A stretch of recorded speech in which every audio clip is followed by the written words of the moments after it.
From Kim C to Kim versus C.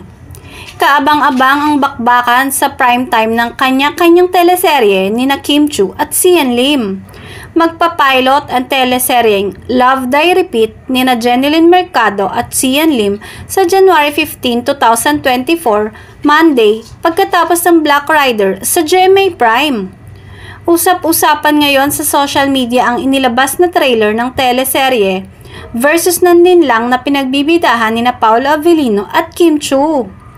Marami naman sa mga netizens ang nakapansin na inilipat sa bagong time slot ng linlang at tila sinadya pa umanong itapat ang teleseryeng ito sa teleseryeng pinagbibidahan ni Sian Lim na ipinapalabas sa katapat na network. May mga netizens naman ang nagsasabi na tama lamang ang ginawang ito ng dalawang network na ipagtapat ang linlang ni na Kim Chiu at Paolo Avellino at ang Love Die Repeat ni na Sian Lim at Jeneline Mercado.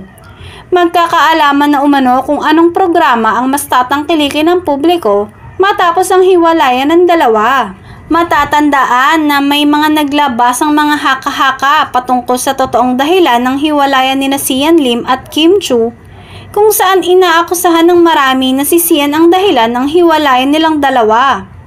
Samantala, ayon sa ilang mga netizens na dapat ay kabahan na umano ang dapat kabahan sa kung sino ang panonoorin ng mga televiewers. Sino nga kaya ang masusuportahan ng Kim C fans?